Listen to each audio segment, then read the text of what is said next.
Welcome back to the JARS Money Management System outline of frequently asked questions.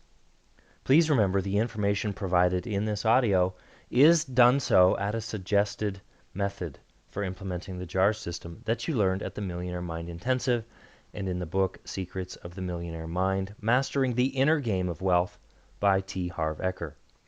We are not qualified to provide professional investment or financial advice, and this information is provided as a guide only. In our experience, this system has shown to be an effective means of creating positive money management habits. However, it may not be suitable for everyone. Should you have any specific questions about your situation, please consult a qualified tax or investment advisor. In this section, we'd like to discuss some special case questions. And let's start with the self-employed. People who are self-employed often ask, how do my taxes figure into the JARS? And if you're self-employed, you should already know what percentage of your gross income needs to be set aside for your taxes based on your situation. This money should be put into a separate savings account with as high an interest rate as you can find.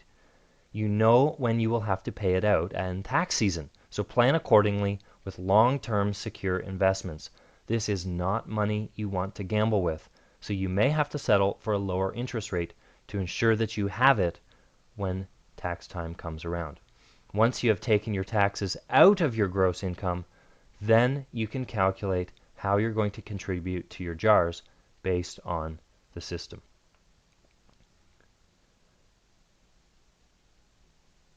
Self-employed people also ask, do I use the JARS for my personal income or for my business income? And the answer is yes. Actually, there are no specific guidelines for this, but you certainly could. One suggestion is to set up your education fund within your business, which then becomes a tax benefit. There is also a possibility that you can invest your financial freedom account through your business, which can also be a personal tax benefit. And you can also have a necessity account in your business, and you should, and this is for operational needs. Not everything can be done through the business, but some can. So check with your personal business accountant to see what benefits specifically apply to your situation. Another question we get from self-employed people a lot is, what if I'm not taking a salary from my business yet? Start taking a salary. It's very important that you get into the habit of paying yourself through your business on a regular basis. Otherwise, you'll set the habit of working for nothing, and that is a bad habit to have. Even if you only take $50 per month as a start, it's definitely important to pay yourself.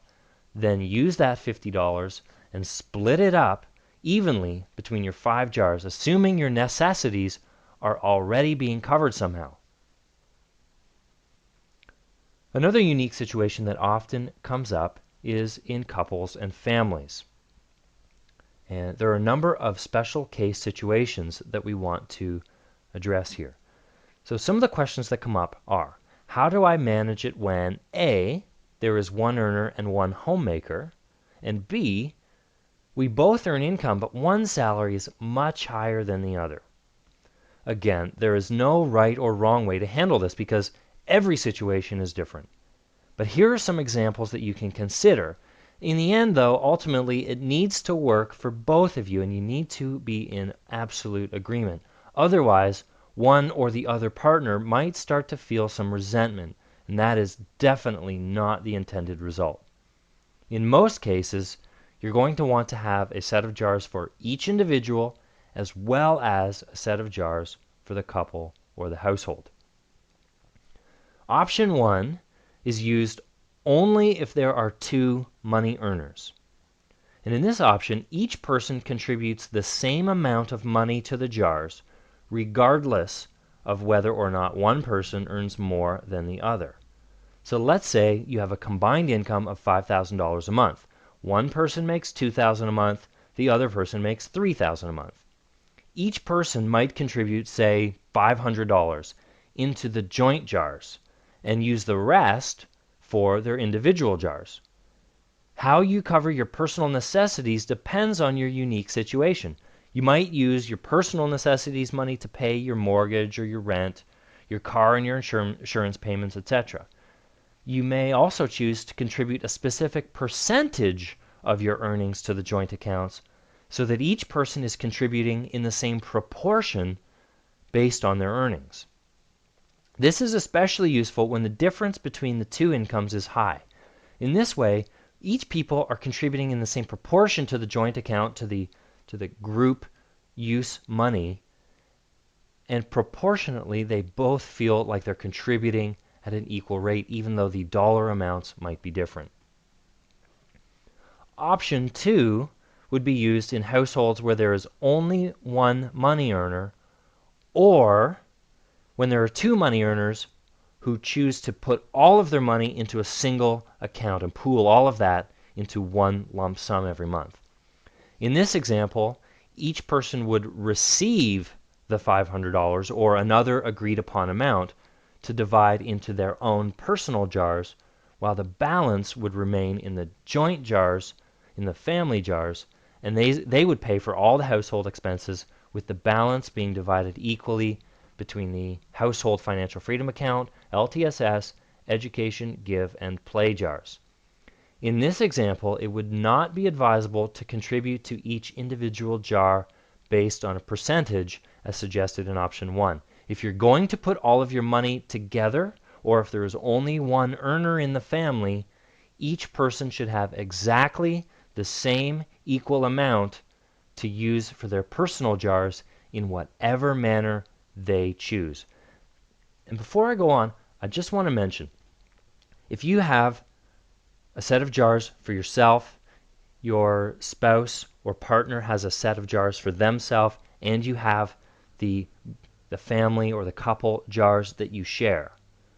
What your partner does with their personal jars is absolutely none of your business. If they take their play jar and go and blow it on something that you don't really think they should go and blow it on, that's not up to you to decide.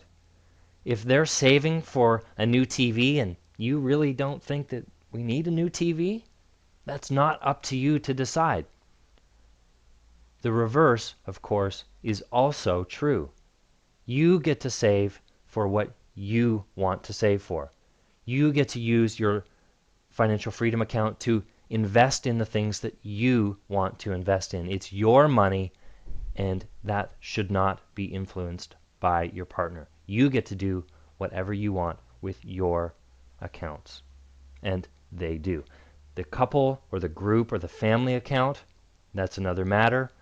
You need to have discussions around where the financial freedom money is going to go, what family or household things you're saving towards in the LTSS jar, how you as a group or a couple or a family want to spend your play jar, what kind of donation or gift you want to be giving, what kind of education you're going to be bringing in for the entire family, for the couple, or for the relationship.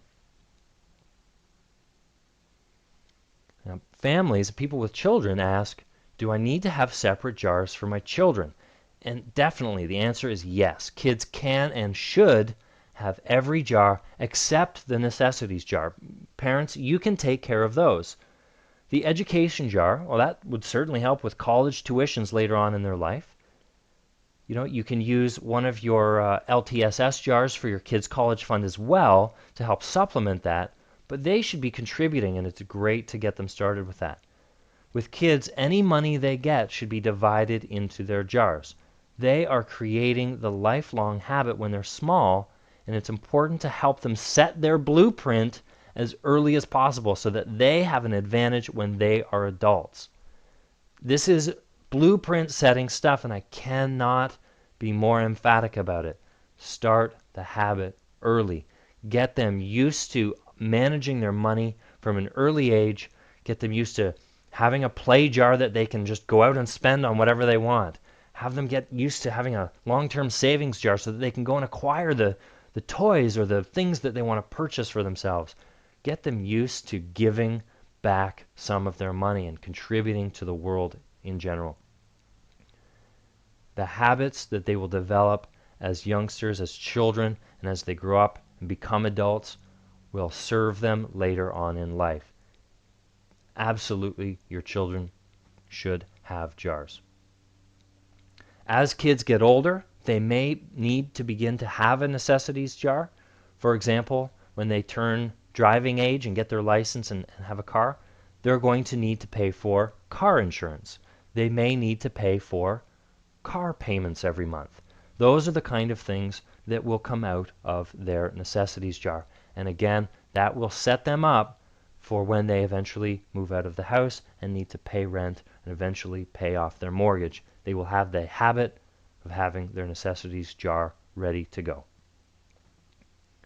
Parents often ask, how much should I allocate for my kids?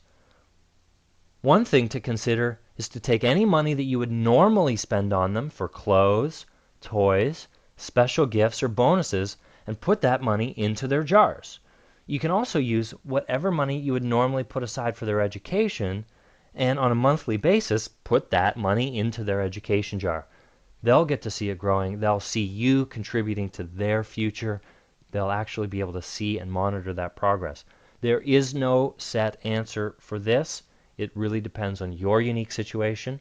Of course, families with more children need to manage their money in a much different way than families with only 1 or 2 children. Families with high income and low debt obviously are going to have a different situation than families with high debt and low income. Do what makes sense in your situation, but be sure to include your children in the process. Parents also ask, which jar do I pay allowance from? Remember, you're setting your children's blueprint with everything you do. It might be a good idea to create a value system so that any chores that they have to do are paid for instead of giving them an allowance. Generally speaking, this money should come out of your necessities jar.